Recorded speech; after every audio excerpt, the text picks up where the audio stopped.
The Constitution of India, Preamble. We, the people of India, having solemnly resolved to constitute India into a sovereign, socialist, secular, democratic republic and to secure to all its citizens justice, social, economic and political, liberty of thought, expression, belief, faith and worship, equality of status and of opportunity, and to promote among them all fraternity, assuring the dignity of the individual and the unity and integrity of the nation. In our Constituent Assembly, this 26th day of November 1949, do hereby adopt, enact and give to ourselves this Constitution.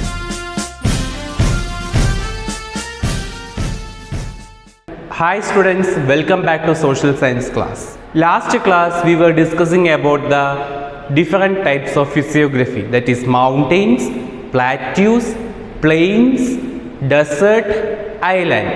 ഇങ്ങനത്തുള്ള different types of physiography ആണ് നമ്മൾ കഴിഞ്ഞ ക്ലാസ്സിൽ discuss ചെയ്തത് അല്ലേ. Today we are going to discuss about rivers, soil and natural vegetation. Rivers, soil and natural vegetation. Okay, before going to the chapter, look at this picture. It is a picture in your textbook, isn't it? It's a picture of Varanasi river. Varanasi river inde oru picture aanu. And you know that how rivers influence human being nullathu ningalku ariyavunna oru karyana alle, because we studied about river valley civilization, especially Indus Valley civilization, Egyptian civilization, Mesopotamian civilization. Idokka padichittunde. All civilizations developed nearby river alle, river inde aduthana ella civilizations develop cheyidittulladu. Endondana? Because that is river is needed for agriculture, for drinking water, everything you already studied in the lower classes, that is 5th standard. You might have learned about river valley civilization and what is the importance of river, everything, isn't it? See, before going to discuss about rivers, look at this map. See, the map shows the different rivers of India. India's different rivers ആണ് ഈ മാപ്പിൽ കാണുന്നത്. Okay, so rivers in India is categorized into two, that is Himalayan rivers and peninsular rivers. Okay, Himalayan rivers and peninsular rivers. See, the rivers that originating from Himalaya are known as Himalayan rivers. ഹിമാലയത്തിൽ നിന്ന് originate ചെയ്യുന്ന reverse ആണ് Himalayan rivers. ഏതൊക്കെയാണ് നമ്മൾ പഠിച്ചിട്ടുണ്ടായിരുന്നു അല്ലേ? That is Indus, Ganga, Brahmaputra. Indus, Ganga and Brahmaputra are known as Himalayan rivers. Since they originate from Himalaya, it is known as perennial rivers. എന്തുകൊണ്ടാണ് അത് perennial rivers എന്ന് പറയുന്നത്? Because it will rise in rainy season as well as in summer season അല്ലേ. Summer സീസണിലാണെങ്കിലും rainy സീസണിലാണെന്നുണ്ടെങ്കിലും അതെന്താണ്, rice ചെയ്യും. Rainy സീസണിൽ മഴ പെയ്തിട്ട് റിവറിൽ വെള്ളം കൂടും. സമ്മർ സീസണിൽ സ്നോ മെൽറ്റ് ചെയ്തിട്ട് എന്ത് സംഭവിക്കും, റിവറിൽ വെള്ളം കൂടുതലാവും. ഓക്കെ, അതുകൊണ്ടാണ് അതിനെ പെരീനിയൽ റിവേഴ്സ്, ഒരിക്കലും വറ്റില്ല, എപ്പോഴും നിറഞ്ഞൊഴുകിക്കൊണ്ടിരിക്കും റിവേഴ്സ് ആണ് പെരീനിയൽ റിവേഴ്സ് അല്ലെങ്കിൽ ഹിമാലയൻ റിവേഴ്സ്. ഏതൊക്കെയാണ് Himalayan rivers? Indus, Ganga, Brahmaputra. Okay, the next one is peninsular rivers. It is originating from Peninsular Plateau. അത് ഒറിജിനേറ്റ് ചെയ്യുന്നത് എവിടെ നിന്നാണ്? പെനിൻസുലാർ പ്ലാറ്റ്യൂ എന്നാണ് ഒറിജിനേറ്റ് ചെയ്യുന്നത്. ഏതൊക്കെയാണ് റിവേഴ്സിൻ്റെ names? That is Godavari, Mahanadi, Krishna, Kaveri, Narmada and Tapti. Okay, റിവേഴ്സിൻ്റെ നെയിം ഏതൊക്കെയാണ്? Godavari, Mahanadi, Krishna, Kaveri, Narmada and Tapti. See, this rivers are known as non perennial reverse. ഇതിനെ നോൺ പെരീനിയൽ റിവേഴ്സ് എന്നാണ് വിളിക്കുന്നത്. Because it rises only during the rainy season. Rainy സീസണിൽ മാത്രമായിരിക്കും ഇത് റൈസ് ചെയ്യുക. സമ്മർ സീസൺ ആകുമ്പോൾ ഇറ്റ് വിൽ ഡ്രൈ. അതെന്ത് സംഭവിക്കും? അത് ഡ്രൈ ആവും എന്നുള്ളതാണ്. ഓക്കെ, ഡ്രൈ ആവുമെന്ന് വെച്ചാൽ എന്താ? മഴക്കാലത്ത് വെള്ളം ഉണ്ടാവും, നിറഞ്ഞൊഴുകും. വേനൽക്കാലം ആയിട്ടുണ്ടെങ്കിൽ അത് വരണ്ട് കിടക്കും. Okay, such rivers are called non perennial rivers and that rivers is otherwise known as peninsular rivers. Okay, that rivers is otherwise known as peninsular rivers. Okay, so two types of rivers, that is Himalayan rivers and peninsular rivers. See, the rivers again we can classify it into two, that is rivers flowing to Arabian Sea, rivers flowing to Arabian Sea and rivers flowing to Bay of Bengal. Okay, ഏതൊക്കെ റിവേഴ്സാണ് Arabian സീയിലേക്ക് പോയി ചേരുന്നത്, അതൊക്കെ ഏതൊക്കെ റിവേഴ്സാണ് Bengal, bay of ബംഗാളിൽ പോയി ചേരുന്നത് എന്നുള്ളത്. Okay, അപ്പോൾ റിവേഴ്സ് ഫ്ലോ ചെയ്തിട്ട് അവസാനം ഇറ്റ് വിൽ റീച്ച് ഓഷ്യൻ എന്നുള്ളതാണ്, അല്ലെ ഓഷ്യനിലാണ് എത്തിച്ചേരുക. അപ്പോൾ അറേബ്യൻ സീയിൽ എത്തിച്ചേരുന്ന റിവേഴ്സ് ഏതൊക്കെയാണ്? That is Indus, Narmada, Tapti and Periyar is reaching Arabian Sea. Okay, these rivers are Arabian Sea. See, the rivers like Ganga, Brahmaputra, Godavari, Mahanadi, Krishna, Kaveri is flowing towards Bay of Bengal. Okay, it is very important, this rivers classification. Perennial rivers item, Himalayan rivers item divide ചെയ്തിട്ടുണ്ട്. അതുപോലെ തന്നെ rivers flowing towards Arabian Sea and rivers flowing towards Bay of Bengal. It is very important. Okay, I think it is clear. The next one is soil of India. See, look at this map. The green color shows the alluvial soil, black color shows the black soil, and the white color shows the desert soil, and the yellow color shows the laterite soil, and pink color shows the mountain soil, and red color shows the red soil. Okay, these are the different types of soil in India. So what is the speciality of this soil and where it is found? എവിടെയാണ് ഇത് കാണപ്പെടുന്നത്? Okay, in a short description we will discuss. See, look at this table. The first one is alluvial soil. അല്ലേ, alluvial soil ആണ്. It is found in North Indian plains. അത് എവിടെയാണ് കാണപ്പെടുന്നത്? North Indian plains-ലാണ്. What is the characteristics? It is very fertile and good for agriculture. You already learned in plains, why plains is known as backbone of Indian economy. അവിടെ നമ്മൾ പഠിച്ചിട്ടുണ്ട് the plains are fertile because of the deposition of alluvial soil. അല്ലേ, അപ്പോൾ alluvial soilന്റെ പ്രത്യേകത എന്താണ്? It is very fertile and it is good for agriculture. അല്ലേ, okay. The next one is black soil. Black soil എവിടെയാണ് കാണുന്നത്? Peninsular Plateau. Okay, എവിടെയാണ് കാണുക? Peninsular Plateau എന്ന് പറയുന്ന ഫിസിയോഗ്രഫിയിലാണ് കാണുന്നത്. And it is good for cotton and sugarcane cultivation. It is good for cotton and sugarcane cultivation. ഏതൊക്കെ cultivation ആണ്? കോട്ടനും ഷുഗർ കെയിൻ കൾട്ടിവേഷൻ ചെയ്യാനും ഏത് സോയിലാണ്? Black soil. അതെവിടെയാണ് കാണുന്നത്? പെനിൻസുലർ പ്ലാറ്റ്യൂവിൽ. Okay, next one is desert soil. It is found in desert and it is very less fertile. എന്താണ്? Fertility ഇല്ല എന്നുള്ളതാണ്. It is very less fertile, കൃഷിക്കൊന്നും പറ്റില്ല എന്നുള്ളത്. Okay, next one is red soil. Okay, red soil also found in plateau area. Plateau ഏരിയയിലാണ് red soil കാണുന്നത്. And it is less fertile but we can supplement with manure. Manure എന്ന് വെച്ചാൽ എന്താ? വളം. അല്ലേ, കൃഷിക്കൊക്കെ നമ്മളിപ്പോൾ യൂസ് ചെയ്യുന്ന യൂറിയ അങ്ങനത്തുള്ള വളങ്ങളൊക്കെ ഉണ്ടല്ലോ, അല്ലെങ്കിൽ ബയോ ഫെർട്ടിലൈസേഴ്സ് ഒക്കെ ഉണ്ടല്ലോ, അത് വെച്ചിട്ട് നമുക്ക് എന്ത് ചെയ്യാൻ പറ്റും? ഇത് കൃഷി ചെയ്തെടുക്കാൻ പറ്റും റെഡ് സോയിലിൽ എന്നുള്ളതാണ്.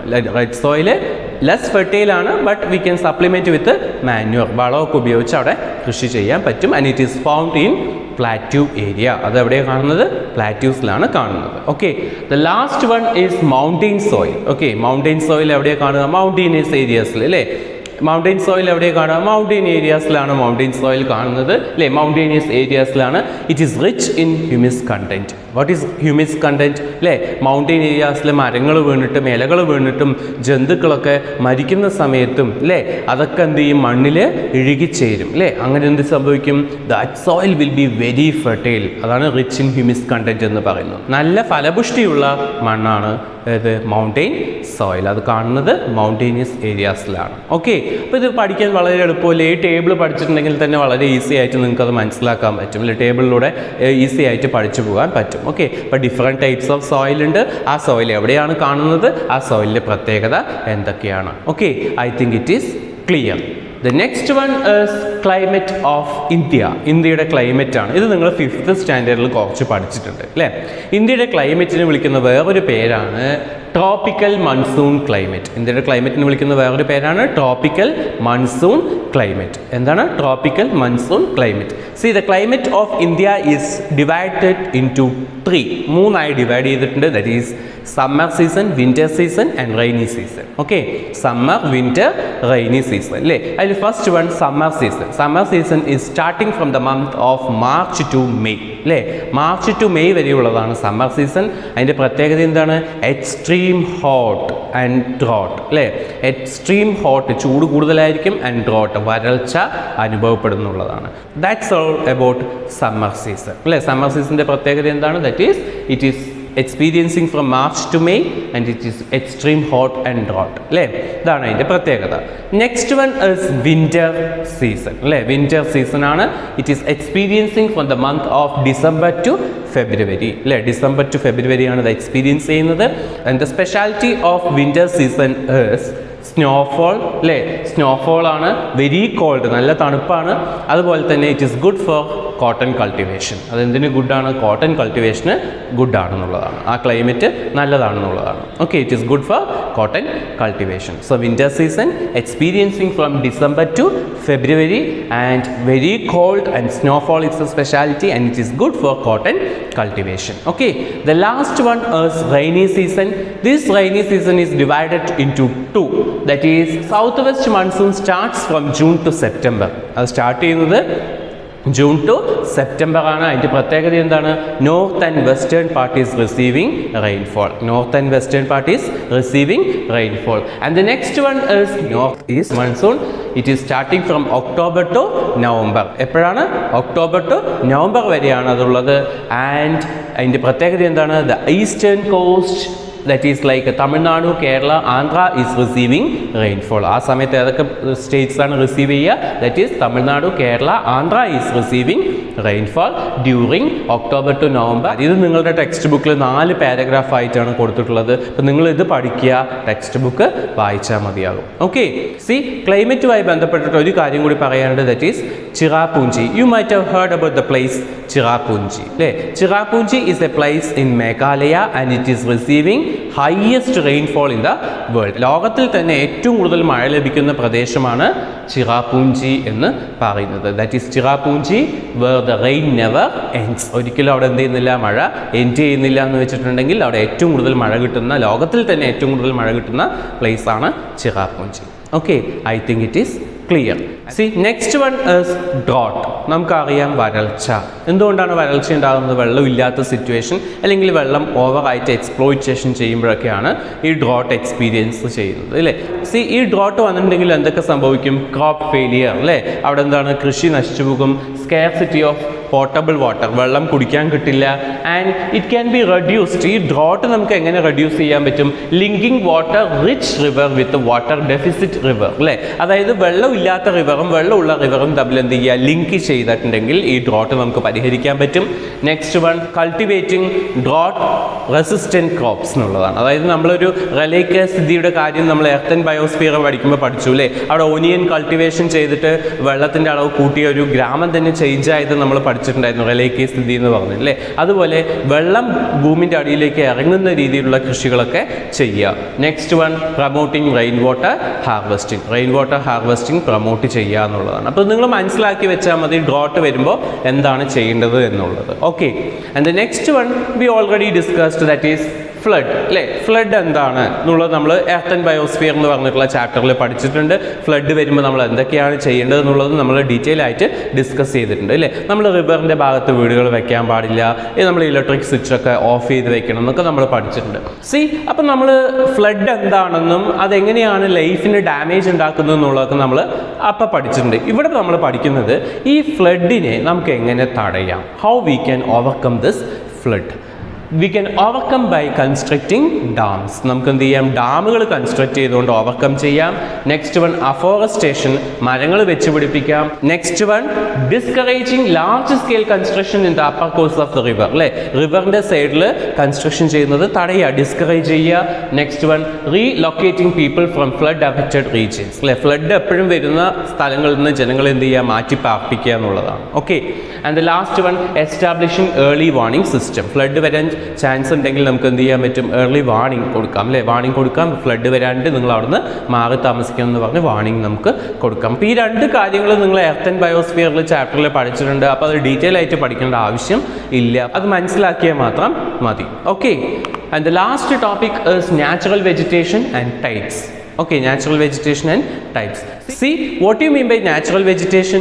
Natural vegetation എന്ന് പറയുമ്പോൾ plants and animals living according to the climate, physiography and soil type എന്നാണ്. ഫോർ എക്സാമ്പിൾ, ജമ്മു കാശ്മീരിലെ ഒരു പ്ലാന്റ് കേരളത്തിൽ വെച്ചാൽ വരുമോ? വരില്ല. എന്തുകൊണ്ട് വരില്ല? ബിക്കോസ് ആ ചെടിക്ക് അവിടുത്തെ ഫിസിയോഗ്രഫിയും അവിടുത്തെ ക്ലൈമറ്റും അവിടുത്തെ സോയിലും ഉണ്ടെങ്കിൽ മാത്രമേ അത് ജീവിക്കുകയുള്ളൂ അല്ലേ. അതേപോലെ തന്നെയാണ് ഡെസേർട്ടിലെ ഒരു അനിമലിനെ നമ്മളിവിടെ കൊണ്ടുവന്നാൽ ജീവിക്കുകയോ ഇല്ല. അത് അവിടുത്തെ ഫിസിയോഗ്രഫിയും ക്ലൈമറ്റും സോയിലും അവിടെ അത്യാവശ്യമാണ് എന്നുള്ളതാണ് അല്ലേ. അപ്പോൾ the plant and animal life is living according to the physiography, climate and soil. See, even human beings also നമുക്ക് അഡോപ്റ്റ് ചെയ്യാൻ കുറച്ച് ബുദ്ധിമുട്ടാണ് അല്ലേ. ഹില്ലി ഏരിയ, ഊട്ടി, കൊടൈക്കനാലൊക്കെ പോകുമ്പോൾ നമുക്ക് we are experiencing very cold. നമുക്ക് അവിടെയുള്ള ആളുകൾ കാഷ്വലായി നടക്കുന്നുണ്ടാവും. നമ്മൾക്ക് അങ്ങനെ പറ്റില്ല. കാരണം എന്താ, നമ്മൾ ഇവിടുത്തെ ക്ലൈമറ്റുമായിട്ട് അഡാപ്റ്റഡ് ആയി കഴിഞ്ഞു, നമ്മൾ ഇവിടുത്തെ ക്ലൈമറ്റിനോടൊപ്പം ചേർന്ന് കഴിഞ്ഞു. ഇവിടുത്തെ ഫിസിയോഗ്രഫി, ഇവിടുത്തെ സോയിൽ, ഇവിടുത്തെ വെള്ളം ഒക്കെ അതുമൊക്കെ ആയിട്ട് നമ്മൾ എന്ത് ചെയ്തു, ഇഴുകി ചേർന്ന് കഴിഞ്ഞു അല്ലേ. നമുക്ക് വേറൊരു പ്ലേസിൽ വാട്ടർ കുടിച്ചാൽ ജലദോഷം വരാനുള്ള ചാൻസ് ഉണ്ട്, നമ്മുടെ വീട്ടിലാണെങ്കിലോ വരില്ല അല്ലേ. എന്തുകൊണ്ടാണ്? നമ്മൾ ഇവിടുത്തെ വായിട്ട് അതെന്ത് സെറ്റായി എന്നുള്ളതാണ് അല്ലേ. അപ്പോൾ അതിനെയാണ് നമ്മൾ എന്ത് പറയുന്നത്, നാച്ചുറൽ വെജിറ്റേഷൻ എന്ന് പറയുന്നത്. ഈ ഇന്ത്യയിലെ തന്നെ നാച്ചുറൽ വെജിറ്റേഷനെ ഡിഫറെൻ്റ് ആയ കാറ്റഗറൈസ് ചെയ്തിട്ടുണ്ട്. അതാണ് ഈ tropical evergreen forest, deciduous forest, tropical thorn and shrub, mangrove forest and mountain forest. Okay, mountain forest. Okay, ഇതൊക്കെയാണ് ഡിഫറെൻറ്റ് ടൈപ്സ് ഓഫ് എന്ത് നാച്ചുറൽ വെജിറ്റേഷൻ എന്നുള്ളത്. സി, ഇനി നമുക്കിത് എന്തൊക്കെയാണെന്നൊന്ന് ജസ്റ്റ് വായിച്ച് നോക്കാം. ലാസ്റ്റ് സാർ ഒരു ടേബിളിൽ അത് എക്സ്പ്ലെയിൻ ചെയ്യാം. Okay, tropical evergreen forest. The evergreen forest exists along the western Ghats and the northeastern states where there is a high annual rainfall. Line-tailed macaque, different types of snake, variety of insect and different species of butterflies including Atlas moth, the world's biggest moth, are found in this forest. Deciduous forest. Grown in the area where only seasonal rainfall available, it forms a natural vegetation in the Indian peninsula. Different varieties of deer, hare, peacock, hornbill, different other species of birds, Indian giraffe, elephant, tiger, leopard and the like are found in the forest, which have wide variety of animals. And the next one is tropical thorn and shrub. As rainfall is merge means very low, only thorny and shrub vegetation found in the Rajasthan desert and the central part of peninsula. Camel, vulture, eagle and several reptiles inhabit in this dry region. Mangrove forest. These are the peculiar plant species that grow in saline soil. Mangrove forests protect the river bank and coastal zones from shelving. The mangrove forest of West Bengal are the natural habitat of Bengal tiger. The mangrove roots provide a breeding ground for several species of fish. Next one is mountain forest, coniferous tree that grow in the higher reaches, and the mosses in the severely cold regions fall in the category of mountain forest. Several rare animals like musk deer, snow leopard and Himalayan deer have their habitats in this forest. The high range of Western Ghats is the abode of Nilagiri deer. See, the different types of natural vegetation കുറിച്ച് നമ്മളൊന്ന് വായിച്ചു. ഇനി ഇതിനെ simple ആക്കി ഞാനൊരു ടേബിളിൽ നിങ്ങൾക്ക് പറഞ്ഞു തരാം. Okay, C, look at this table. The first one is tropical evergreen forest. എപ്പോഴും എവർഗ്രീൻ ആയിരിക്കും, ഇലകളൊന്നും പൊഴിയാതെ പച്ചയായി നിൽക്കുന്ന ഫോറസ്റ്റ് ആണ് tropical evergreen forest. It is found in the region of plateaus. എവിടെയാണ് കാണുന്നത്? പ്ലാറ്റ്യൂസിലാണ്. ഫിസിയോഗ്രഫി അല്ലേ, പ്ലാറ്റ്യൂ എന്ന് പറയുന്ന ഫിസിയോഗ്രഫിയിലാണ് കാണുന്നത്. അവിടെയുള്ള അനിമൽ ലൈഫ് ഏതൊക്കെയാണ്? ലയൺ ടൈൽഡ് മെക്കാക്ക്, സിംഹവാലൻ കുരങ്ങ്, അതുപോലെ തന്നെ different types of snake, insect പ്രാണികൾ, അതുപോലെ തന്നെ ബട്ടർഫ്ലൈസ് ഒക്കെ കാണുന്നത് എവിടെയാണ്? ഈ ട്രോപ്പിക്കൽ എവർഗ്രീൻ ഫോറസ്റ്റിലാണ്. Okay, the next one is deciduous forest. It is found in peninsula region. അത് പെനിൻസുല റീജിയൻ ആണ് അവിടെ കാണുന്നത്. ഇനി അവിടെ കാണുന്ന അനിമൽസ് ഏതൊക്കെയാണ്? Different varieties of deer, hare, peacock, hornbill and other species of birds, Indian girl, elephant, tiger and leopard. Okay, അപ്പോൾ ഇത്രയും അനിമൽസ് ആണ് അവിടെ കാണുന്നത്. The next category is tropical thorn and shrub. അത് കാണുന്നത് ഡെസേർട്ട് ഏരിയാസിലാണ്, മരുഭൂമിയുള്ള സ്ഥലങ്ങളിലാണ്, കുറ്റിച്ചെടി പോലെ കാണുന്നതാണ്. ഇനി അവിടെ കാണുന്ന അനിമൽസ് ഏതൊക്കെയാണ്? Camels, vulture, eagle, reptiles. Reptiles പറഞ്ഞാൽ ഇഴജന്തുക്കൾ അല്ലേ. അപ്പോൾ ഇതൊക്കെയാണ് അവിടെ കാണുന്ന അനിമൽസ് എന്ന് പറയുന്നത്. See, next one is mangrove forest. അത് കോസ്റ്റൽ സോൺ. എന്താ കോസ്റ്റൽ എന്ന് വെച്ചിട്ടുണ്ടെങ്കിൽ the area very close to sea. അവിടെയാണ് അത് കാണപ്പെടുന്നത്. അവിടെയുള്ള അനിമൽസ് ആണ് ബംഗാൾ ടൈഗർ, അതുപോലെ തന്നെ fishes. Okay, next one is mountain forest. Mountain forest പറഞ്ഞാൽ ഏറ്റവും മൗണ്ടെയിനിയസ് ആയിട്ടുള്ള ഏരിയാസിലുള്ളതാണ് മൗണ്ടെയിൻ ഫോറസ്റ്റ്. അത് മൗണ്ടെയിൻ റീജിയൻസിലാണ് കാണുന്നത്. അവിടെ musk deer, snow leopard. Okay, snow leopard അവിടെയാണ് കാണുന്നത്. ഹിമാലയൻ ധാർ, നീലഗിരി ധാർ അല്ലേ, ഇതൊക്കെ അവിടെയാണ് കാണുന്നത്. കുന്നുള്ള പ്രദേശങ്ങളിൽ കാണുന്നതാണ് ഹിമാലയത്തിൽ കാണുന്നത് ഹിമാലയൻ ധാർ. നീലഗിരി എന്ന് പറയുന്ന അവിടെ നീലഗിരി ധാർ എന്നൊക്കെ പറയുന്ന അനിമൽസ് ആണ് കാണുന്നത്. അപ്പോൾ ഈ ഒരു ടേബിളിൽ ഈ നാച്ചുറൽ വെജിറ്റേഷൻ തന്നിട്ടുണ്ട്, അതുപോലെ തന്നെ അത് കാണുന്ന റീജിയൻ ഏതൊക്കെയാണെന്ന് തന്നിട്ടുണ്ട്, അവിടെ കാണുന്ന അനിമൽസ് ഏതൊക്കെയാണെന്ന് തന്നിട്ടുണ്ട്. ഓക്കെ, ഇത്രയാണ് ഇതിനകത്ത് പഠിക്കാനുള്ളത്. അപ്പോൾ നാച്ചുറൽ വെജിറ്റേഷൻ എന്താണ്, ആ ഡെഫിനിഷൻ നിങ്ങൾ പഠിക്കണം. Different types of natural vegetation ഏതാണെന്നുള്ളത് നിങ്ങൾ പഠിക്കണം. അത് ഏതൊക്കെ റീജിയനിലാണ് കാണുന്നത് എന്നുള്ളതും പഠിക്കണം. അതുപോലെ തന്നെ അനിമൽസിൻ്റെ പേര് 1-2 പഠിച്ചാൽ മാത്രം മതി. Okay, I think it is clear. So that's all. This is a homework for you people. Explain about rivers. So rivers endana Himalayan rivers, Peninsula rivers, then rivers flows to Arabian Sea, Bay of Bengal. That explain cheyanam. Okay, next one, explain about soil types of India. That aa table endu cheya adupole ezhudhiya madi. Okay, next one, explain about the climate of India. That aa chart vrithiyayi padikkanam. Adinoppam aa chart varachu kayinittu ningal ezhudanam Cherrapunji is the place in India receives highest amount of rainfall എന്നുള്ളത് അവിടെ എഴുതണം. Okay, next one, define natural vegetation and its type അല്ലേ. അപ്പം നമ്മൾ എന്താണ് natural vegetation എന്നുള്ള definition തന്നിട്ടുണ്ടല്ലോ, അത് എഴുതുക. അത് കഴിഞ്ഞിട്ട് ആ ടേബിൾ എഴുതണം. Okay, see next one is related to map. ഈ മാപ്പ് നിങ്ങൾ എന്ത് ചെയ്യണം, നിങ്ങളുടെ ഫയലിൽ വരയ്ക്കണം. എന്നിട്ട് red colour, green colour, brown colour കൊടുക്കുക, അതേപോലെ വൈറ്റ് കളർ കൊടുക്കുക. എന്നിട്ട് നിങ്ങളുടെ ടെക്സ്റ്റ് ബുക്കിലുണ്ട്. ഓക്കെ, ഈ മാപ്പ് വരച്ചിട്ട് റെഡ് കളർ ഏത് ഫിസിയോഗ്രഫി, മൗണ്ടെയിൻ ആണോ, പ്ലെയിൻസ് ആണോ, പ്ലാറ്റ്യൂ ആണോ, ഡെസേർട്ട് ആണോ, അതേപോലെ ഗ്രീൻ കളർ എന്താണ് ഇൻഡിക്കേറ്റ് ചെയ്യുന്നത്, ബ്രൗൺ കളർ ഏത് ഫിസിയോഗ്രഫിയാണ്, വൈറ്റ് കളർ ഏത് ഫിസിയോഗ്രഫീനെയാണ് കാണിക്കുന്നത് എന്നുള്ളത് നിങ്ങൾ കണ്ടുപിടിക്കണം. ഓക്കെ, അപ്പോൾ ഇത്രയാണ് ഈ ചാപ്റ്ററിനകത്ത് പഠിക്കാനുള്ളത്. See, that's all for today. If you have any doubt, you can contact me. And social science last chapter നമ്മൾ കംപ്ലീറ്റ് ചെയ്തിരിക്കുകയാണ്. അപ്പോൾ നന്നായി പഠിക്കുക. ഇനി വരുന്ന ദിവസങ്ങളിൽ മൺഡേ ഓൺവേർഡ്സ് ഫയൽ കറക്ഷൻ വിളിപ്പിക്കുന്നുണ്ട്. അപ്പോൾ എല്ലാ ഫയലുകളും, സോഷ്യൽ മാത്രമല്ല എല്ലാ ഫയലുകളും എഴുതുക. പാരൻസ് പറയുന്നതൊക്കെ അനുസരിക്കുക. നിങ്ങൾ നല്ല കുട്ടികളായിരുന്ന് എഴുതുകയും പഠിക്കുകയൊക്കെ ചെയ്യുക. അടുത്ത വർഷം നമ്മൾ കാണുന്നതായിരിക്കും. അതുവരെയും ഗുഡ് ബൈ.